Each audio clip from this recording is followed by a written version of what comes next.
시편 90편 10절 말씀, 수고와 슬픔을 안고 사는 인생, 이런 제목으로 함께 은혜를 나누겠습니다. 10월달 우리가 하나님에 대해서, 또 예수님에 대해서, 성령님에 대해서 계속 살펴보았고, 오늘은 인생에 대해서 볼 텐데 좀 축소해서 좀 수고와 슬픔을 안고 사는 인생, 그 인생이 어떤 것이고 왜 그러고 어떻게 그것을 해결할 수 있는지, 그러한 내용을 오늘 말씀을 통해서 한번 보겠습니다. 지난주에 저희 교회 성도님들 가정에 장례가 2차례 있었습니다. 그리고 저는 개인적으로 또 친척이 돌아가셔서 장례식에 또 참석하고 매우 바쁜 한 주간이었습니다. 그러니까 일주일에 3차례 장례식을 다녀왔습니다. 그리고 보면 누군가 말했던 것처럼 죽음보다 더 확실한 것은 없다. 이 말이 정말 맞는 말인 것 같습니다. 누구나 공평하게 한 번은 다 죽습니다. 비록 자신에게 그 일이 없을 것처럼 여기면서 살지만 반드시 죽음은 우리들에게 찾아오고야 맙니다. 그럼 사는 동안은 어떻습니까? 사는 동안, 죽지 않고 사는 동안 매우 수고롭고 또한 고달픕니다. 오늘 10절 말씀을 보시게 되면 이 말씀이 아주 잘 요약되어 있습니다. 10절 우리 다시 한번 읽어볼까요? 같이 읽겠습니다. 우리의 연수가 70이요 강건하면 80이라도 그 연수에 달하는 수고와 슬픔뿐이요 신속히가니 우리가 날아가나이다. 아멘. 연수가 70 또는 80이다 이렇게 말하는 것은 평균 인간의 수명을 말하는 것이 아닙니다. 그것을 말하는 게 아니라 사실은 인간 수명의 한계를 강조하는 거죠. 인간은 유한하다라는 것을 말하는 것입니다. 그러면 그 연수 동안의 삶은 어떠한가? 10절 하반절에 보니까 그 연수의 자랑은 수고와 슬픔뿐이다 이렇게 말하고 있습니다. 결코 행복하지 못하다. 이렇게 모세가 시를 통해서 표현하고 있습니다. 오늘 본문은 이 모세가 광야에서 쓴 기도의 형식을 빌어 쓴 시입니다. 모세는 태어날 때부터 되게 위험하게 태어났습니다. 모세가 태어날 당시의 히브리 백성은 애굽, 오늘날 에집트지요. 이 애굽에서 노예 생활을 하고 있었습니다. 근데 애굽의 황제가 혹시라도 이 히브리 민족이 장성해가지고 더 번성해가지고 자신의 그 민족을 배반할까봐, 노예에서 반란을 일으켜서 칠까봐 그렇게 미리 억제했습니다. 앞으로 태어나는 남자는 다 죽여라 이렇게 된 거죠. 모세가 그 와중에 태어났습니다. 그 부모님이 얼마나 안타까웠을까요? 그래서 3개월 동안을 숨기다가 결국은 못 숨기죠. 그리고 갈대상자를 만들어서 나일 강물에 띄어보냅니다. 이제 그 운명을 여호와께 맡기는 거죠. 근데 마침 강가에 씻으러 나왔던 바로, 애굽의 황제 바로의 딸인 공주가 그 갈대상자에 담긴 아이를 건져냅니다. 그래서 모세의 뜻이 건져내답니다. 건져내다. 여기는 중의적인 그런 의미가 있죠. 모세를 건져냈고 그 모세가 앞으로 히브리 민족을 애굽에서 건져낼 것입니다. 그래서 그런 의미로서 이 모세가 이름이 지어졌죠. 그리고 40세 될 때까지 모세는 왕궁에 들어가서 그 공주의 양 아들로 잘 자랐습니다. 좋은 교육을 받고 아주 훌륭한 제도 속에서 잘 자랐습니다. 그러다가 자신이 히브리 민족, 히브리 노예의 그 후손 아들임을 알았죠. 자기 정체성이 굉장히 혼란스러웠을 겁니다. 그리고 그때 또 히브리 민족하고 애굽 사람하고 다투는 광경에서 애굽 사람을 이 모세가 죽이고 말았습니다. 그리고 40년 동안 광야로 도망가서 삽니다. 그리고 80세 때에 하나님께서 이 모세를 애굽으로 다시 강제 소환하십니다. 왜 그렇게 하셨는가? 모세를 불러서 현재 종노릇하고 있는 이 히브리 백성을 구출시키기 위함이었습니다. 모세는 마음이 사실 없었습니다. 그럴 마음이. 아마 처음에 40살 돼서 도망쳤을 때에는 이제나 저제나 이 주님의 부르심을 기다렸겠지만 이제 80이 됐기 때문에 그런 것조차 다 잊어버렸죠. 그럴 무슨 사명감 이런 거 다 이제는 다 내려놨습니다. 근데 그때가 하나님 보시기에 가장 합당한 때라는 것입니다. 그래서 모세를 부른 겁니다. 그리고 모세가 하나님에 의해서 그렇게 강제로 부르심을 받고 나서 하나님과 대화하면서 나는 못한다 그럽니다. 진심으로 못한다 그럽니다. 진심으로. 그러면서 요리조리 피하죠. 다른 사람들이 하나님이 누구냐고 물으면 어떡합니까? 그리고 솔직히 하나님, 저는 말을 못합니다.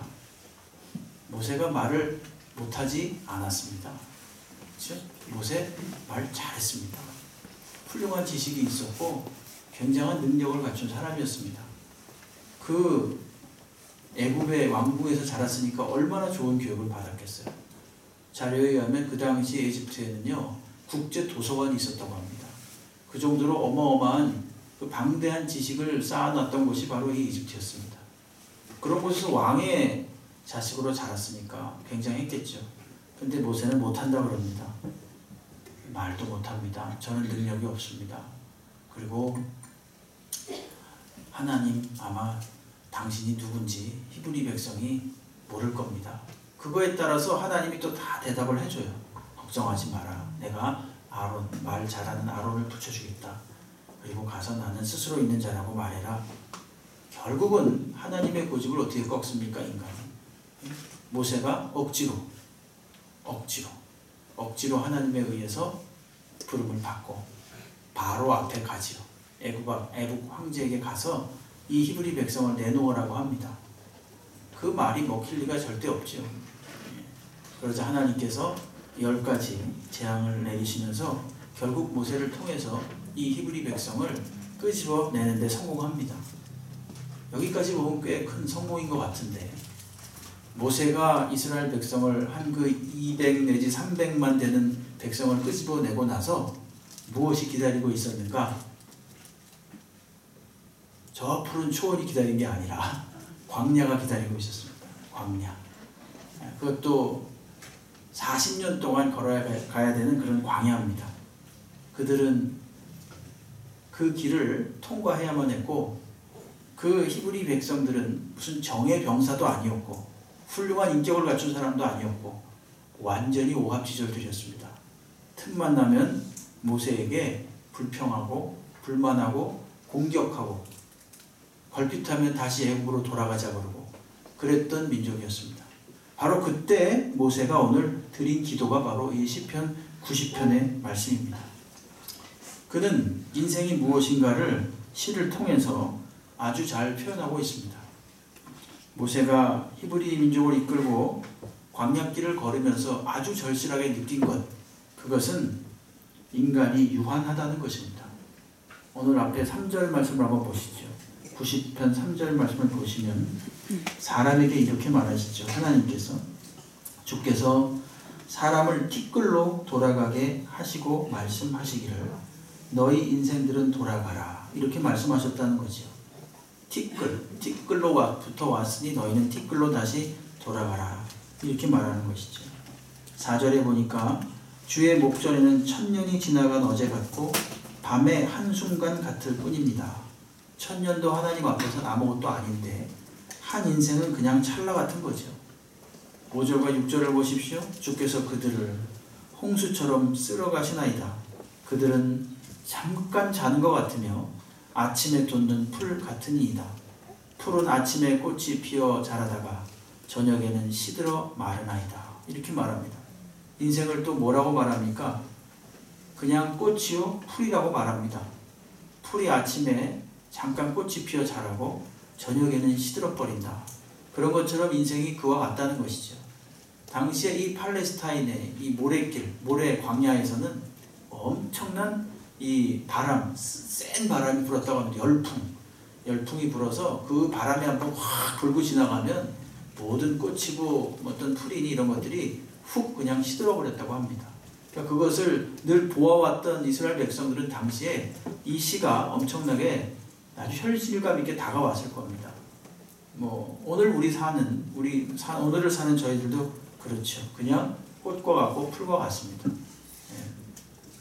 그러면 모세는 또 그러면 사는 동안은 어떤가? 사는 내용은 기쁘고 행복한가? 그렇지도 않대요. 10절에 보게 되면 하반절에 보니까 그 연수의 자랑은 수고와 슬픔뿐이요 신속히 가니 우리가 날아가나이다 이렇게 말합니다. 특이한 것은 그 연수의 자랑은 수고와 슬픔도 있습니다가 아니라 슬픔뿐이라고 합니다. 오직 수고와 슬픔밖에는 없대요. 슬픔도 가끔 있습니다. 이러면 좀 좋았을 텐데 오직 수고와 슬픔뿐이다 이렇게 이것으로만 가득 차 있습니다 이렇게 말합니다. 참 슬프지요. 그렇죠? 이 다윗의 아들이었던 솔로몬이 전도서에서 이 수고와 슬픔뿐인 인생을 이렇게 잘 설명했습니다. 전도서 1장 2절에 전도자가 이르되 헛되고 헛되며 헛되고 헛되니 모든 것이 헛되도다. 아주 그냥 완벽하게 표현을 했죠. 5번, 무려 한 절에 5번이나 헛되다는 표현을 했어요. 솔로몬은 우리가 아는 것처럼 아주 전무후무한 복을 누렸던 행복한 왕입니다. 다른 사람은 다 헛되다 그래도 솔로몬은 살만하다 이렇게 말하는 게 옳지 않겠습니까? 근데 솔로몬이 내린 결론은 헛되다는 것입니다. 역시 그도 모세와 똑같은 결론을 내렸습니다. 오늘 본문 90편, 본문이 속한 이 90편에 보면 그렇다면 왜 인생이 이렇게 어렵고 힘든가에 대한 이유가 중간중간 나옵니다. 어디 나옵니까? 7절을 보세요. 우리는 주의 노에 소멸되며 주의 분내심에 놀라나이다. 9절에 보면 우리의 모든 날이 주의 분노 중에 지나가며 우리의 평생이 순식간에 다하였나이다. 11절에 보면 누가 주의 노여움의 능력을 알며 누가 주의 진노의 두려움을 알리까 이렇게 말합니다. 원인이 뭐라고 나옵니까? 적어도 7절, 9절, 11절에서는 뭐 때문에 인간이 이렇게 슬프고 불안하고 별로 행복하지 못합니까? 주님의 노하심 때문에 그렇다는 거예요. 그렇죠? 주님의 이 노로 인하여 인생이 행복하지 못해요. 창조주이신 하나님이 노하시는데 피조물인 인간이 절대 행복할 수가 없지요. 그럼 우리는 그렇게 오해할 수 있습니다. 하나님은 화만 내시는 분인가? 이렇게 생각할 수 있습니다. 그러나 한 번 더 생각해 보십시오. 하나님이 왜 화를 내시겠는가? 왜 분노하고 진노하겠는가? 이 당시 이 배경으로 돌아가서 먼저 1차적인 원인을 본다면 이 히브리 민족 이스라엘 백성의 변덕스러움 때문입니다. 애굽에서 나올 때 하나님께서는 나를 믿으라고 했습니다. 그리고 그냥 믿으라는 것이 아니라 친히 믿을 수 있도록 많은 기적과 이사로서 이 히브리 백성들에게 다 보여줬습니다. 우리 성도님들 살아오시는 동안 하나님의 기적과 이사를 한 번이라도 맛보셨다면 아멘 하시기 바랍니다. 다 맛보셨네요. 네. 근데 그거 다 까먹으셨습니까? 네? 이스라엘 백성이 그랬어요. 왜 원망을 하고 왜 불평을 했는가? 하나님이 그렇게 아주 확실하게 다 보여줬거든요. 무조건 믿어, 무턱대고 믿어, 덮어놓고 믿어 이러지 않았습니다. 하나님은 우리한테 그렇게 믿으라고 하지 않습니다. 분명하게 자신이 어떤 분인가를 보여주시고 내가 신뢰할 만한 분이니까 믿으라는 거예요. 네? 그럼에도 불구하고 그들은 계속 망각했고 하나님 앞에 죄를 저질렀습니다. 때로는 우상을 만들기도 하고 때로는 하나님이 세우신 종 모세를 공격하기도 하고 그리고 때로는 물이 없다고 불평하고 때로는 고기가 먹고 싶다고 불평했습니다. 그러므로 하나님의 진노는 하나님의 전능하심을 신뢰하지 못한 것에 대한 하나님의 반응이었습니다. 결국 하나님께서 진노하도록 원인 제공을 한 것은 이 당시의 배경만 보더라도 이스라엘 백성 자신이었습니다. 예. 그러면 이들이 왜 하나님의 노를 자극하는 이런 죄를 반복적으로 저질렀는가, 이걸 한 걸음 더 올라가서 생각해 본다면 그 원인은 바로 그들이 가지고 있는 죄성 때문이었습니다. 아담의 타락 이후로 들어온 죄는 사람의 전인격을 오염시켰습니다. 그리고 하나님과 사람의 관계를 단절시켰습니다. 이것을 사망이다 이렇게 얘기합니다. 여기서 사망은 영적인 사망과 육적인 사망을 다 포함합니다. 사람은 태어나면 죽었습니다. 이건 우리가 하나의 질서로 알고 있지만 사실은 원래 사람은 죽지 않습니다. 죄가 들어오기 전까진 죽지 않아요. 그러나 죄가 들어옴으로써 죽었고 그 죄로 인해서 사망이 온 것입니다. 똑같은 말이지만 로마서 5장 14절 말씀을 보게 되면 그러나 우리 한번 이건 같이 읽어보겠습니다. 시작. 그러나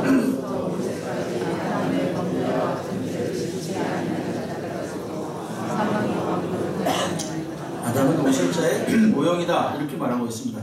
여기 보시게 되면 누구부터 누구까지입니까? 아담으로부터 모세까지다 분명하게 말해요. 아담과 모세는 시간 차이가 있죠. 시간 차이가 있는데 아담 때에 죄 지음으로 죄가 들어왔고 죄가 들어옴으로 사망이 왔습니다.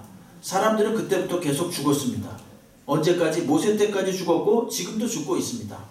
그것은 무슨 원인이냐고 말하고 있냐면 죄가 들어온 때문이다. 죄의 결과로서 사망이 나타나는 것이라고 성경이 분명하게 설명해 주고 있습니다. 하나님과의 단절이 일어남으로써 사망이 온 것입니다. 하나님과의 단절을 이건 영적인 사망이라고 본다면 육적으로 꼴까닥 죽는 것, 당장 죽지 않더라도 다 이제는 반드시 죽어야 되는 운명에 처해진 것이 바로 죄의 결과라는 것이고 그 죄에 의해서 사람들은 죄에 조종당하는 사망의 삶을 살게 되는 거예요. 사망에 의해서 이 죄에 대해서 조종당하는 삶을 살다가 결국은 죽음에 이르게 되는 겁니다. 그럼 죄에 의해서 조종당하는 삶이라는 건 뭔가? 원망, 불평, 시기, 다툼, 질투 이런 것들이죠. 수군거림, 분쟁, 당지음 이런 거 전부 다 사망에 속한 삶이라는 것입니다. 틈만 나면 이런 일을 왜 하는가 사람들이. 현대 사회에서도 이런 일을 왜 하고 있는가? 본성이 타락했기 때문입니다. 본성이 타락해서 그들은 스스로 선을 행할 만한 능력을 상실했기 때문입니다. 예레미야 13장 23절 말씀에 보면 이렇게 말하고 있습니다. 구스는 아프리카 오늘날로 말하면 이디오피아 쪽인데요. 우스인, 흑인이겠죠. 구스인이 그의 피부를 표범이 그의 반점을 변하게 할 수 있느냐? 할 수 있습니까? 못하잖아요. 못하죠. 아무리 염색을 해도 안 됩니다. 그렇죠? 마찬가지로 그렇게 할 수 있을진데 만약에 그것이 가능하다면 만약에 흑인이 백인이 되고 표범이 자신의 무늬를 없앨 수 있다면 악에 익숙한 너희도 선을 행할 수 있으리라. 다시 말하면 너희는 죽었다 깨나도 악밖에 행할 수 없다는 것입니다. 구스인이 피부를 검게 못하듯이 표범이 반점을 변하게 못하듯이 너희들도 악에게 오염되어 있어 악에게 물들어 있어서 절대로 선을 스스로 행할 수 없다 라고 인간의 본성을 말하고 있습니다. 선은 하나님이 기뻐하시는 일인데 그렇지 못합니다. 당연히 그러니까 하나님과 원수가 되고 모든 사람들은 많은 걸 가진 것처럼 여겨져 보이는 사람도 다 불안합니다. 다 수고와 슬픔뿐이라고 말합니다. 예. 그것이 어떻게 해결되었는가? 우리 구주 예수 그리스도로 인하여 해결되었음을 믿으시기 바랍니다. 구주께서 오셔서 그 모든 죄를 짊어지고 십자가에 죽으심으로 사망에서 건져냄을 받았습니다. 출애굽 사건, 애굽에서 나오는 사건은 마치 이와 같습니다. 여러분, 애굽에서 나왔다. 이 말은 애굽에서 종노릇하던 그런 노예의 신분에서 이제는 자유인이 되었다. 이런 뜻이죠. 그렇죠?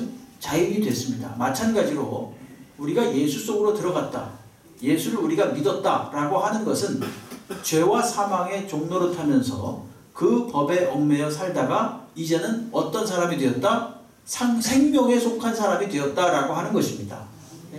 마치 예수를 믿음이 출애굽 사건과 같습니다. 자, 그러면 예수를 믿으면 우리가 흔히 생각하기에 모든 것이 잘 되고 일도 잘 풀리고 마음먹은 대로 돼야 될 것 같은데 그렇지 않습니다. 여전히 뭐가 있습니까? 수고와 슬픔이 있어요. 이스라엘 백성들이 애굽에서 나왔습니다. 여전히 수고와 슬픔이 있어요. 마찬가지로 우리가 예수 속으로 들어갔습니다. 예수님이 우리 안에 오셨고 우리가 예수 믿어 분명히 하나님 백성이 됐습니다. 근데 뭐가 있습니까? 수고와 슬픔이 여전히 있다니까요. 그렇죠? 예. 수고와 슬픔이 없는 게 아닙니다. 근데 한 가지 분명한 것이 있다면 뭐가 됐다는 거냐? 자유인이 됐다는 것입니다.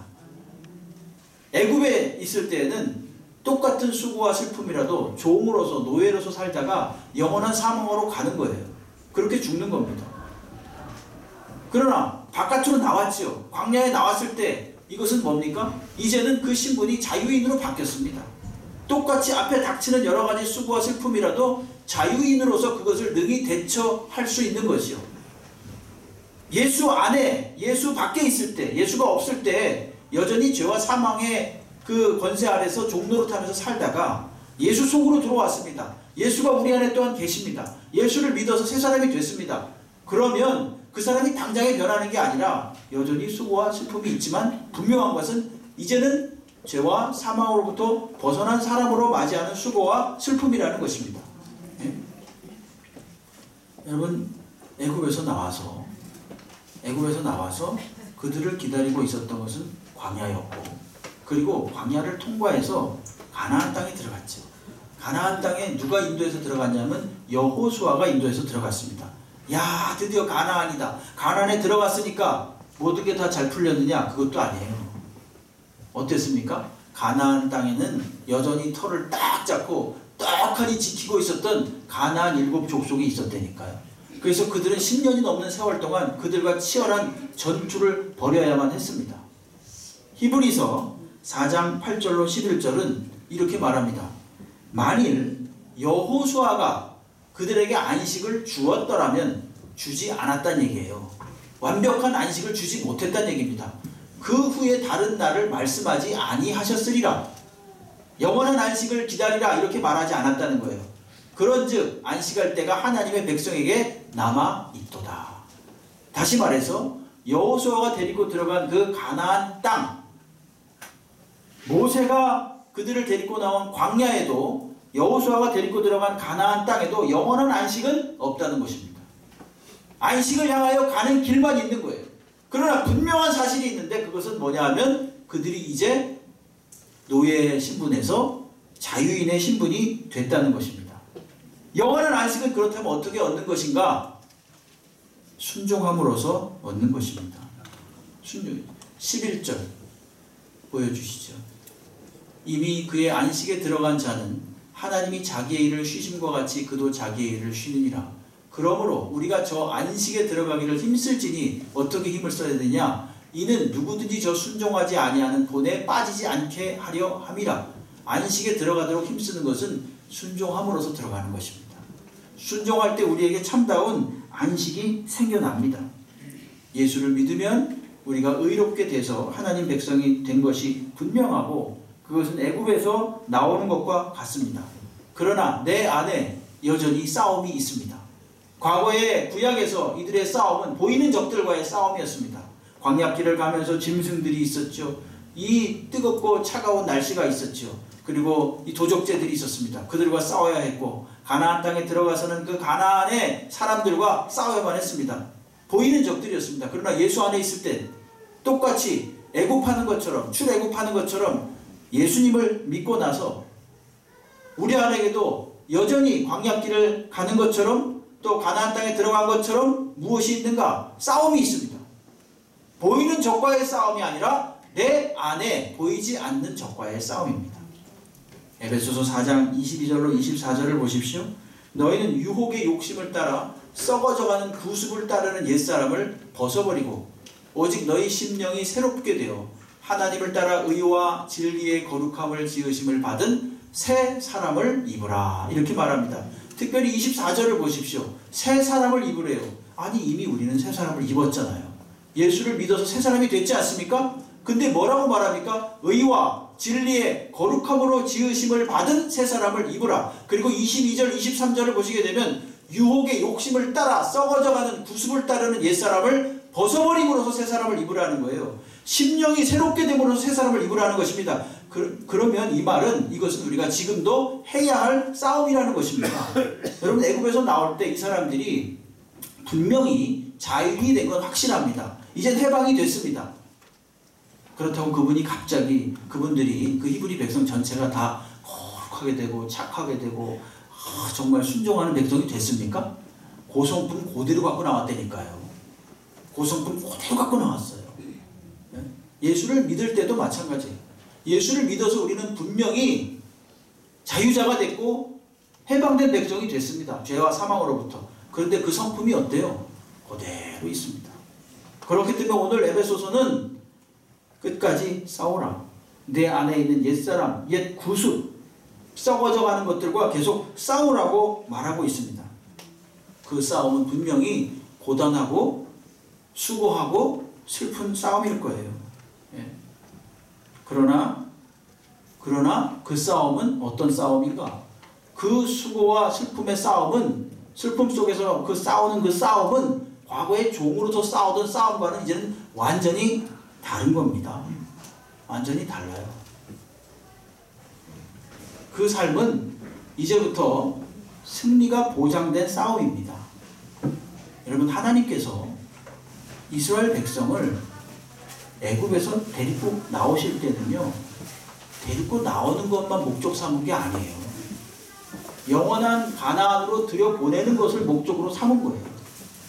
그런 것처럼 저희도 예수를 믿어 의롭게 되고 하나님 백성 삼아 주신 것은 그냥 그걸로 끝내는 게 아닙니다. 영원하신 하나님 나라에 들어가기까지 하나님 나라 백성으로서 선한 싸움을 싸우고 영원한 하늘나라까지 인도하시기 위해서 우리를 끄집어낸 거예요. 그렇기 때문에 오늘 우리에게 닥쳐지는 여러 가지 수고와 슬픔들은 이제는 차원이 다른 거라니까요. 네? 차원이 다른 거예요. 여러분 요한복음에 보게 되면 요한복음 9장 1절을 한번 보면요, 이런 말씀이 나옵니다. 예수께서 길 가실 때 날 때부터 맹인된 사람을 보셨다. 이렇게 말합니다. 근데 그 맹인을 예수께서 어떻게 하시죠? 고쳐주시죠. 그렇죠? 요한복음 9장에 우리가 봤습니다. 저거는 요한복음 강해를 하면서 봤어요. 근데 중요한 것은 그 맹인이 말입니다. 언제부터 맹인이랍니까? 날 때부터예요. 날 때부터. 물론 불편한 삶을 살았겠지만 그는 보는 게 뭔지를 모르는 사람입니다. 그러니까 거기서부터 그냥 익숙한 사람이에요. 아예 못 보는 게 생활이 된 사람이기 때문에 불편했겠죠. 그러나 그는 보는 게 뭔지 못했어요. 보다가 보지 못했으면 몰라도 애초부터 못 봤기 때문에 그는 거기에 익숙한 사람이었습니다. 마치 애굽의 종노릇하고 예수 밖에 있었던 사람처럼 구원의 영역 밖에 있었던 사람이 그와 같습니다. 맹인이에요. 영적인 맹인이에요. 아무것도 보지 못합니다. 그러다가 예수를 믿고 눈이 뜨인 바 되게 된 것이지요. 네? 눈이 띄어졌을 때 그의 삶이 어땠을까요? 요한복음 9장을 자세히 보시면 알겠지만 날아갈 것처럼 행복했을까요? 아니면 그의 삶이 좀 더 고단해지고 슬퍼졌겠습니까?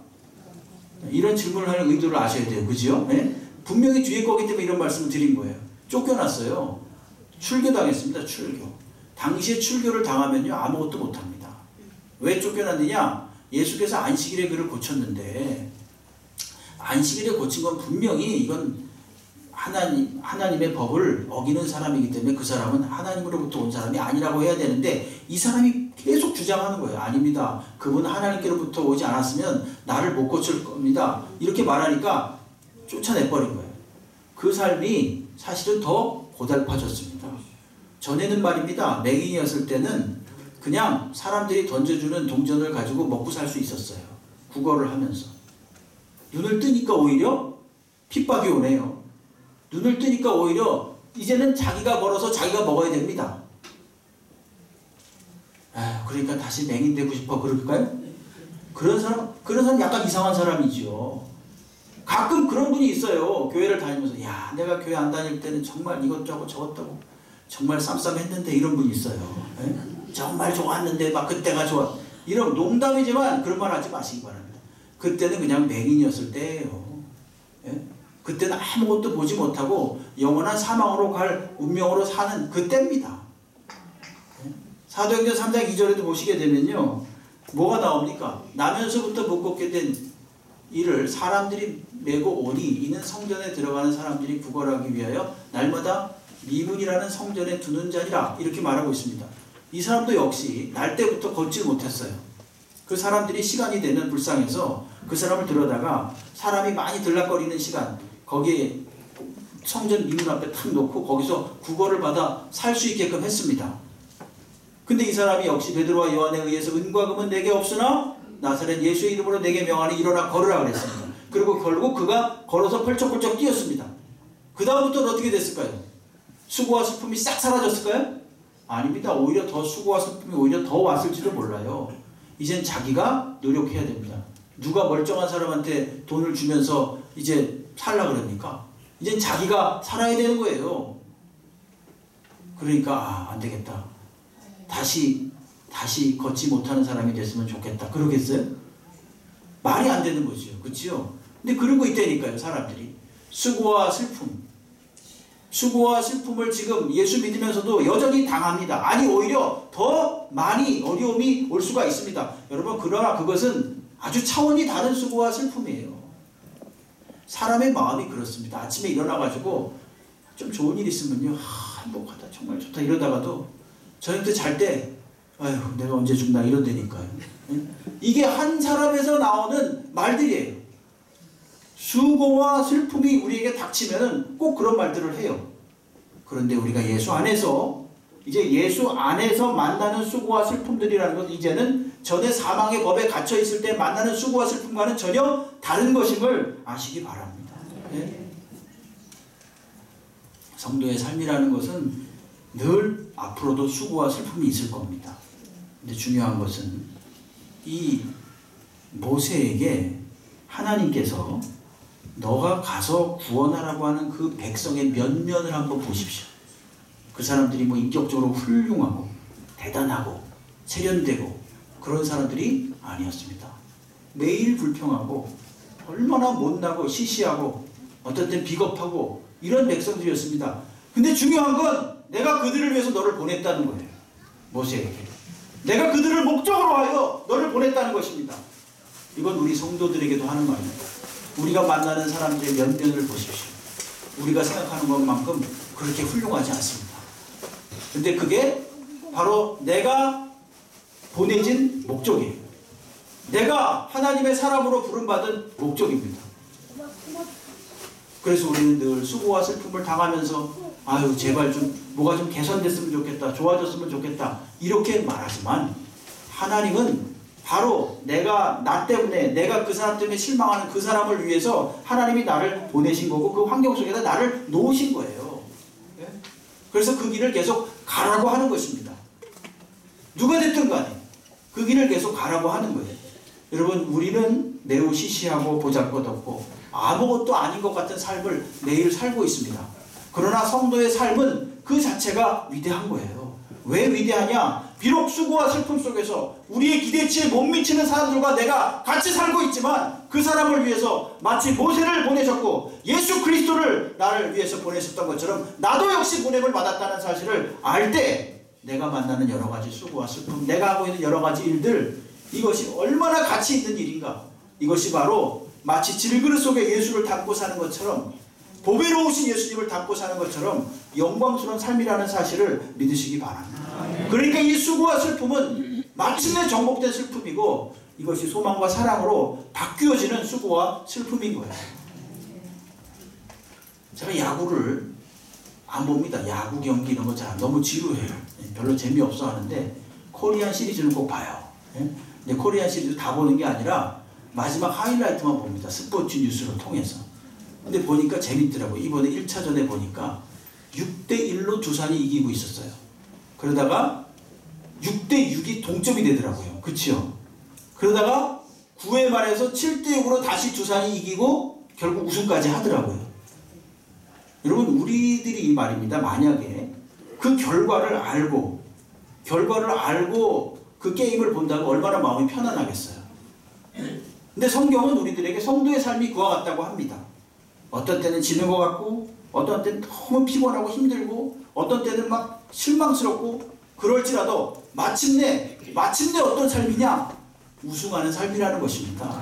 마침내 승리하는 삶이라는 것입니다. 그렇기 때문에 오늘 우리에게 닥치는 수고와 슬픔은 영광스러운 주님을 같이 모시고 사는, 그래서 마침내 극복될 수 있는 그런 수고와 슬픔이에요.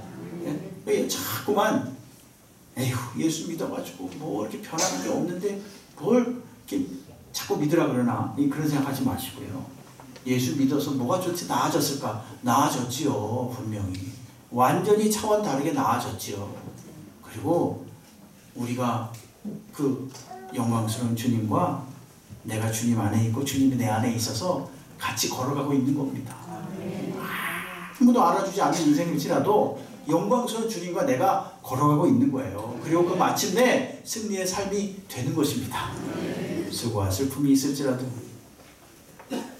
결코 노여워하거나 화내지 마시고, 영광스러운 주님과 함께 믿음으로 또 특별히 순종함으로써 살아갈 수 있는 종들이 되기를 주의 이름으로 축원합니다. 기도하겠습니다. 하나님 아버지,